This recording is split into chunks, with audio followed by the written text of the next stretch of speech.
Hello, my name is Sirak and you're watching Beta Tekli. In today's video, we have Diakon Dawit, who serves like Debra Hail Qudus Gabriel. In today's video, we're going to be diving into Tabot, one of the most treasured celebration in the Ethiopian church. Our first question will be, what is this holiday commemorating? Thank you for having me, and I really appreciate it um, to be here. This is my second time on this media, which means I must be doing something right. Of Uh, course. so I'm glad to be here as we are ending the season of Thanksgiving. I'm sure people are getting over the weekend, but we are also in Ethiopia celebrating our own holiday, which is, of course, Hadarat and this is one of the holidays that everybody goes to church for. So there's really two things that we celebrate in Hadarat, and one of it is a commemoration straight from the Bible. That we can find a story in First Samuel, and of course the second one is more related with Ethiopia. And I'll try to narrate both of them in sequence. And if there are any questions from that, we can also go from there and have Mm-hmm. a conversation. So the biblical accounts of this story is about um, how there was this priest named Eli, Mm-hmm. and his son or his sons plural are corrupt, and they seem to be um, degrading the grace of God. Of course, Eli at the time he was tasked with keeping guard of the holy ark, the Ten Commandments, the dwelling place of God, and his kids had um, gone astray. Now, what's amazing about this to me is it says that Eli had trouble seeing, and why this is unique is because there's a metaphor being invoked here. Eli was, of course, physically unable to see, or he was having a hard time seeing, but spiritually as well. He couldn't see his sons going astray, and for this, there was he was punished for. And soon afterwards, what happens is the Israelites at this moment they're defeating different people in different cities, and especially the enemies, the Philistines, they're at war with them, and they go to battle during this time, and the Israelites lose. Now this is a big deal. Whenever, especially in the biblical time, two cities were or two nations were at war, it wasn't like there were just two nations at war, but it was like their gods were at war with each other. So for the Israelites to lose, there was this kind of like implication that their God also lost, you know? Mm-hmm. So this is not something that was okay with anyone in the Israelites. So when they lost the battle with the Philistines, they were scared. What happened? And eventually they said, you know what we need to do is we need to take the Ark of the Covenant with us to the battle. And if we take the Ark of the Covenant, surely we're going to win. There's no way we're going to lose with the Ark of the Covenant on our side. And the Israelites, they brought the Ark of the Covenant and they went to battle with the Philistines. And when the Philistines heard that the Israelites had now, this time around, they'd brought the Ark of the Covenant, they were scared. They were terrified. How are we in the world gonna beat the God of the Israelites? They heard so much about this God, so much about this Ark, so much about this nation that they thought they were going to lose, especially now that the Israelites were armed with the Ark of the Covenant. Surprising to both the Israelites and to the Philistines. The Israelites were destroyed. the children of Eli were killed. There's actually a very dramatic case of, I believe, one of the children of Eli, his wife, Mhm. had just given birth, um, and she named the baby Ikabod, which means the grace of God is leaving Israel. And it was this kind of prophecy to show this is what happened because for the past several years, Eli, the priest that's meant to guard the ark, is going astray, and the same thing with the kids. And the grace of God has left Israel. And this is, if you're reading the Bible really, in detail, and you're staying focused at this part of the story, you should feel like, wow, that's deep. You know, this is the part of the story where you're like supposed to be tearing up, like, oh my goodness, like what's gonna happen next. Mhm. Um, and I always say, like, if it was a movie or a show, it's like that thing where, if you're watching like reruns of like Netflix or something, and like the episode ends, you're like, I have to watch the next episode. Like this would be it. Like, so it's like on the edge of your seat, like what's gonna happen?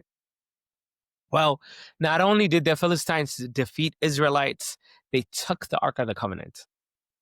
And they took the Ark of the Covenant from the Israelites. Now, Eli, he's an old man, and he's in his chair. He's sitting down, and they come back to report that they had lost the battle.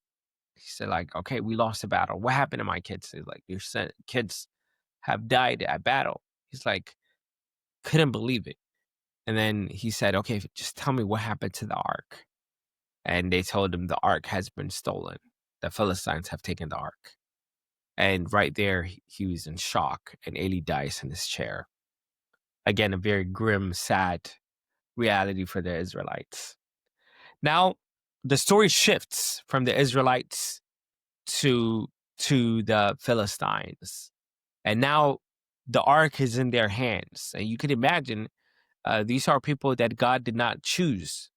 These are people that are the enemy of the Israelites, the enemy of God's people, and yet in their hands they possess the ark of God, the God of Abraham, Isaac, Jacob. So they take this ark and they put it in this idol worship like place, where they worshipped this idol named Dagon, and they put Dagon up in an altar, because they were worshiping him, and they bring the Ark of the Covenant and they leave. And the next day, they find that Dagon had been on the floor with his head down, appearing to have been bowing down to the ark. And people were like, what just happened? That's a little weird. That's not supposed to happen. And so they were like, okay, we were probably tripping. We drank that good last night. So they were like, you know what? Let's put the the Dagon, this idol worship, back in its rightful place, and everything should be good. And the next day they come and they find this idol worship Dagon all broken up, and Tabot Zion, or the ark, being placed in a place of honor. In addition to all this stuff, what ended up happening is the city had plagues of disease and all these things. And that became a reason for people to recognize that the Ark of the Covenant did not belong to the Philistines. You see? It didn't belong. And this becomes very critical for our next conversation about Tabot Zion. That's going to become very critical for our conversation. So eventually the Philistines are like, okay, you know what? We shouldn't keep this. And there's this really interesting story about how they placed the Ark of the Covenant on a cow, and it had just given birth to like small calves, and because it just gave birth to calves, it should stay with its children. But they said, you know what? Let's put the Ark of the Covenant in this wagon with the cow, and if the cow stays with the children here in the city, that means the Ark of the Covenant is meant to be here. But if it goes straight into the city towards the Israelites, then that's where it's supposed to go. And surely the cows go in the direction of the Israelites. And years later, King David is able to bring the Ark of the Covenant back to Jerusalem, where it stayed until it was exported to Ethiopia. So there's some important lessons here. Important lessons here. Number one, God did not lose the war with the Israelites or with the Philistines. Instead, what happened is God wanted to teach the Israelites a lesson. You see, when we walk away from God, sometimes God is quiet. It's not because he's not acting, it's because he wants us to wake up and he wants us to come back to him. And in those times, it could appear as if God is away or God is just non-responsive. But that's not what it is. Sometimes God acts and is performing in silence. And the second important thing to understand is, if the Ark of the Covenant is not meant to be with a certain nation, the Ark of the Covenant will let you know. This becomes very critical for our next conversation. So what we saw is when the Philistines had the Ark of the Covenant, it there was plagues and the things were going on to show that the Ark of the Covenant belongs with the Israelites, right? So this is the biblical holiday that we celebrate. This is the biblical part. But in addition to this Ethiopian or this biblical narrative, we have this Ethiopian celebration that we celebrate, and of course, we're going to expand on it in the next few sections. But we also celebrate how the Ark of the Covenant came back came to Ethiopia, and we believe, according to the church tradition, that according to First Kings chapter 10. The Queen of Sheba went to Solomon, had relations, and had a child named Minilik. According to some church historians, they believe that the name Minilik is a corruption of Ebn-Melech, which in Arabic means Melech means king, and Ebn means child. Ebn-Melech means the son of the child, hence the name Minilik. Mm-hmm. As some people say. And he was able to bring the ark back to Ethiopia. So the reason why I said the biblical narrative is so important and critical to understand, it's because an important question is raised. How were Ethiopians able to bring the Ark of the Covenant to Ethiopia if the Ark of the Covenant was meant to be for the Israelites?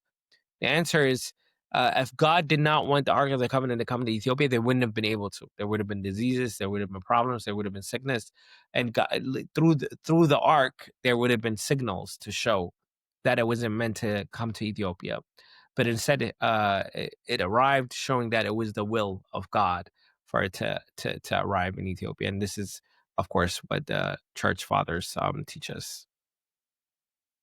I really like that short summary that you gave. One of the takeaways that you said, what stood out to me was when you said something along the lines of, when we go away from God, he gives us space, but he's gonna give us reasons to come back. I think this is a really good life lesson that we can use in our everyday lives. So I really like that you did mention that in line that what we're talking about. And to the next question is, what do the Ethiopians mean when they say Tabot? Yeah, so it's very, very important to understand what we mean by Zion. What do we mean by Zion? And in the Bible, Zion or Zion represents a city. It is a place in 2 Samuel chapter 5 where David captures this city of David is called. And then it becomes this like spiritual center for the nation of Israel. And Zion becomes a physical fortress, a place of military strength, and a place of divine presence. That's where Zion is. But afterwards, Solomon built the temple, and Zion became associated with the temple that Solomon built. So, of course, in the temple is the Ark of the Covenant. So Zion and the Ark of the Covenant became kind of a shared idea. But Zion was always a place. It was a place. It was not the Ark, but the place where the Ark of the Covenant was. So, biblically, when we think about Zion, we're thinking of God's throne on earth.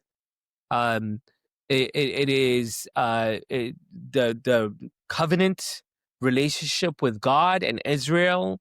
It is the location where God's different blessings and teachings were placed. So Zion is a place, and it's a place in Israel where you can go to visit and things like that, in the biblical sense. But in the Ethiopian narrative, Zion takes on a new fold, a new concept altogether. And there's two things that we need to understand when the term Zion or Zion is being invoked. We mean two ideas at the same time. The first one is Zion means the Ark of the Covenant itself in Ethiopia. So, and biblically, of course, it's the place, but in the Ethiopian tradition, in the Ethiopian context, when the term Zion or the name Zion is being invoked, we're invoking the Ark of the Covenant itself. I'll show you an example. So my research is focused on Ta'amir Mariam. So a lot of like examples I'll give will be from Ta'amir Mariam, because that's what I did. There's this one story where it says, which means when Moses died, Joshua received Zion. Okay? When Moses died, Joshua, who is the person next in line when Moses died, the one who led Israelites was Joshua, says Joshua received Zion. We just said Zion is a city. So here, it's not saying that Joshua received a city. If we read the context in full, it's saying when Moses died, Moses was the one to receive the Ark of the Covenant, and that Ark of the Covenant went to Joshua. Joshua is the one who received this Ark. This whole story, if you read this miracle story, it narrates the Old Testament kind of transition of where the Ark went from one region to the next. So that's the first thing that we recognize is Zion becomes equivalent with the Ark of the Covenant. This becomes really, really important. Okay. Then, in addition to this, Zion also becomes synonymous with the Virgin Mary. Zion. Okay? So there's several things at play here. Number one, again, biblically, it means a location, a presence. Number two, it means the ark itself. And number three, it means the Virgin Mary herself. Zion itself becomes synonymous with Mary herself. For example, again, in the miracles of Mary, it says, "Illet hafet rwa le Mariam Zion." Illet hafet rwa le Mariam Zion. Meaning, to you who love Mary Zion. You see? To you who love Mary Zion. And then it says, it continues. So now, based on this, we're seeing three layers of what Zion means. It means a location, a place. It means the ark. It means Mary. Okay. If that's what it means, then what is the consequence? What's the conclusion from this? The claim is that Ethiopia has the Ark of the Covenant.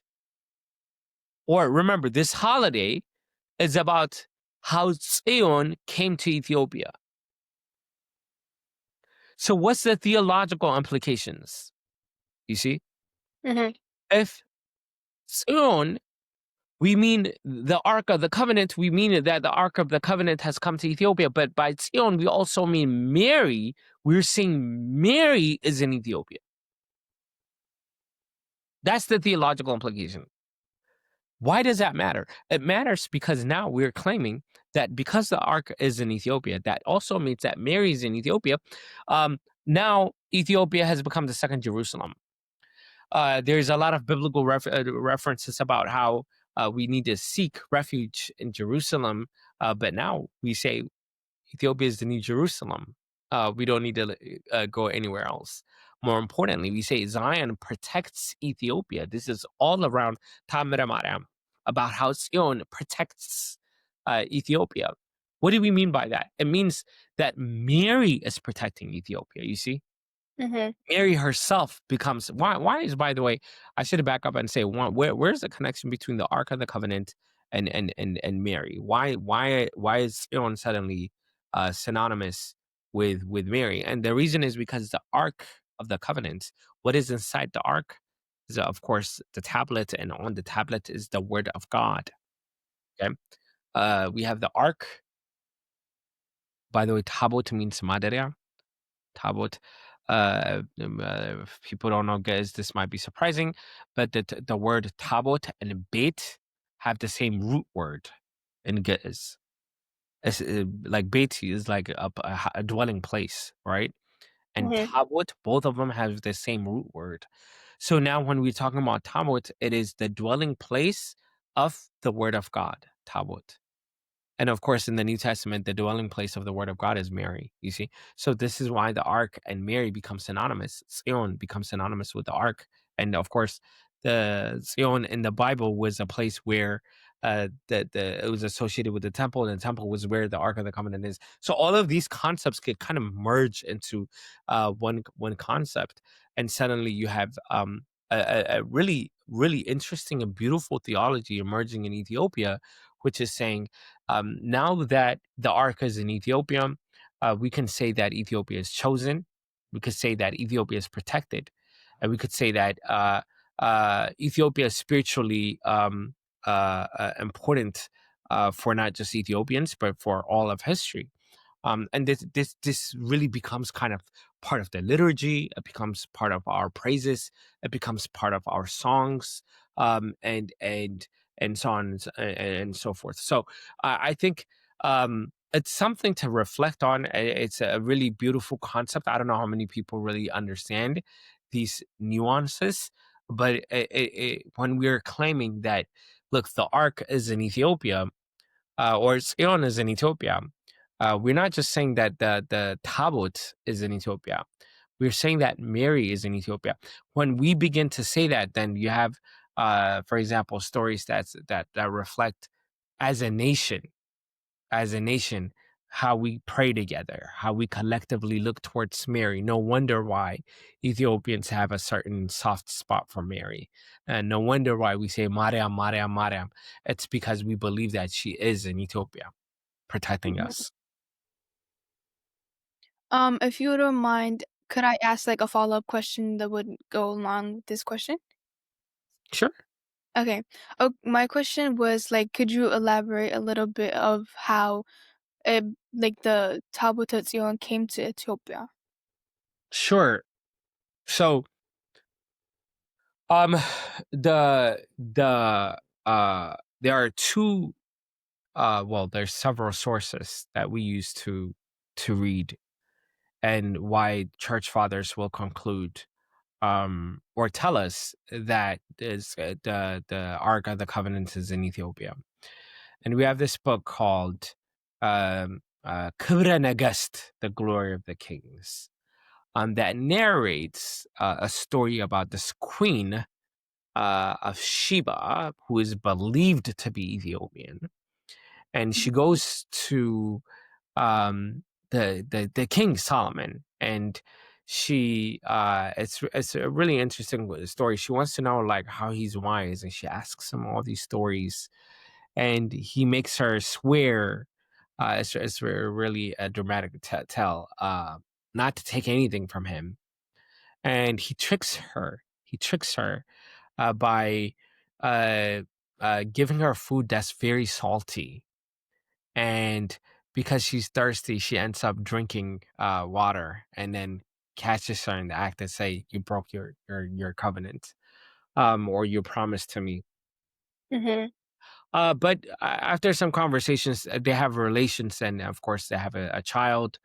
And the queen goes back to the Aksumite kingdom at the time, or it's not Aksumite. Forgive me, it's another kingdom at the time. Aksumite came much later on, but the kid grows up, and then he goes back to visit his dad, and when he goes back to Israel, that's where he finds the ark, and he's able to bring the ark back to Ethiopia. So we find this narration in the Kebra Nagast. Now, this story is also told in another text known as Dirsane Zion, which also kind of references Kebra Nagast, but it also tells the story in a more elaborate way. And then we also have other texts like Ta'amir Mariam that tell us different kind of details regarding this story. Um, yeah, so that's how we believe that it arrived in Ethiopia, and it's in the northern region of Ethiopia in Aksum. I really love how you answered that question. I think it probably gave more perspectives on how the Tabot came to Ethiopia. I feel like this is a story, or like, yeah, basically a story that hasn't been told on how the tablets actually came from Jerusalem to Ethiopia. And moving on to our next question, which will be, where did the traditions of the Tabot originate from? Yeah, so that's essentially what we were talking about. Is Yeah. it started from this Kebra Nagast story of how the two met, this queen and Solomon, and she was kind of intrigued by his wisdom.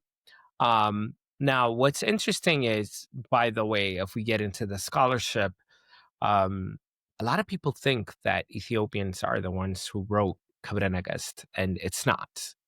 Uh, if we see the colophon of the earliest Kebra Nagast manuscript that we have, colophon means, for example, um, I think I could show this. Like, there's a book, and then like at the end, like this is the kind of last page. Imagine notes here. So in the Ge'ez version of the Kebra Nagast, the last colophon is written in Arabic, and it says that um, the text is translated um, from an Arabic, of what we call forlag, like a previous manuscript. But the Arabic was translated from Coptic way back in the day. Okay, so we have a Coptic source, and then from the Coptic, an Arabic is translated, and from Arabic, Ge'ez is translated according to the Quranic that it tells us. Um, Now, I've studied, obviously Ge'ez, and to some degree Arabic, and my Coptic's not that good. But if you read Quranic sincerely, if you're a second year Ge'ez student, you'll quickly recognize it's not Ge'ez, it's translated from Arabic, which begs the question, who would write this story? Um, and there's strong reasons to believe the story we received is from Egypt. So obviously, if it's from Egypt, um, the questions that we need to begin to ask is, if Ethiopians were the ones who wrote it, it would be easy to dismiss it as legendary and kind of say, it's a fake story altogether, right? Because it makes sense for Ethiopians to be like, oh, we're the best. We have the Ark of the Covenant. Look at us. We're awesome. But then it's another thing to read about how this story does not originate in Ethiopia. It's not an Ethiopian story. That means that we didn't write it. It sets it right there in the colophon. Um, and it was translated in around the 1300s, which I think is remarkable. And a lot of people should, look towards the scholarship and the history to see how these texts came from. But if we are able to kind of read it carefully, we would see that this narrative about the Ethiopians having a Tabot Zion goes back to several centuries.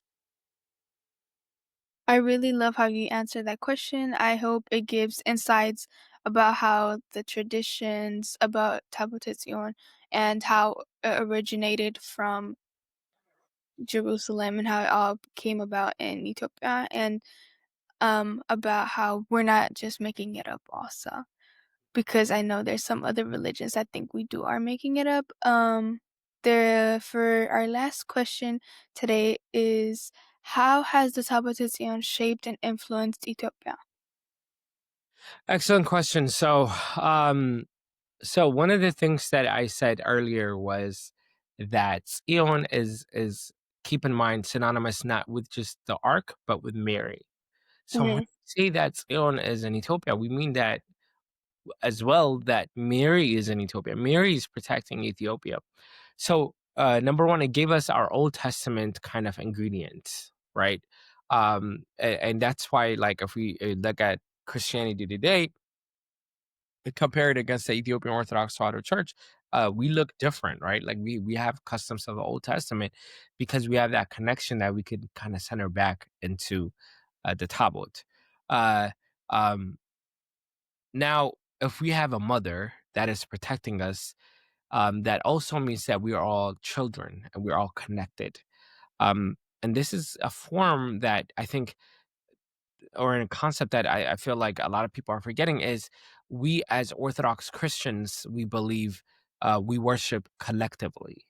Um, in America, religion is really a private issue. If you ask somebody what's their denomination, what they believe in, they'll tell you, "Hey, I don't want to talk about that." It's a very private matter. When we look at the prayers and the worship of Ethiopian Orthodoxy, you quickly begin to understand that not the case. We worship collectively. We come together collectively, and that is kind of one of the influence of having a mother guarding all of her children. We all have this kind of understanding. We are brothers and sisters, and we have a mother that we collectively look up to. It also gave, I believe, strength to Ethiopia throughout the years, especially when enemies came into our territory, most famously in the Battle of Ottawa in 1896, is just like we read from the biblical example of the Israelites taking the Tabot down to the battlefield. So did our forefathers when the Italians came onto our shores ready to attack us. They took the Tabot named after Georgis. By the way, it's important to understand every tabot is dedicated to God. Every tabot belongs to God. ግን መታሰቢያ አለው፣ መጣሪያ አለው። ለምሳሌ we say ማርያም ታቦት፣ የገብርኤል ታቦት፣ የሚካኤል ታቦት፣ የጊዮርጊስ ታቦት. Yeah, like that's the remembrance. We remember the saints because their name is on it, but the tabot belongs to God. All tabots belong to God. Because some people are like, okay, why do you have a tabot to Georgis? We don't have a tabot to Georgis. We have a remembrance of a tabot that belongs to God for Georgis because he's a saint, and to Mary and to Michael and Gabriel and so on and so forth. But all of them are meant to be for God. So it has this kind of idea of strength, and different difficult times people are able to go and invoke this tablet, knowing that we have this protection during hardship. And of course, the tablet became the center of our worship. There is no church in the Orthodox Auto Church that does not have a tablet or the replica of the tablet inside of it. So these are the things that we begin to see from the tablet. I really love how you answered this question. I think it clears up some misconceptions about our religion, quote unquote, worshiping like our angels, which we don't. We just are venerating them, and which helps us get to God, of course. And with that, we'll be concluding our video today. And I would personally want to thank you, Diakon Dawit. I don't think this video could have went any way, like any better. I feel like people are of course going to learn a lot about our like the histories, the traditions about Tabot. So again, thank you very much for joining me today. Thank you for having me.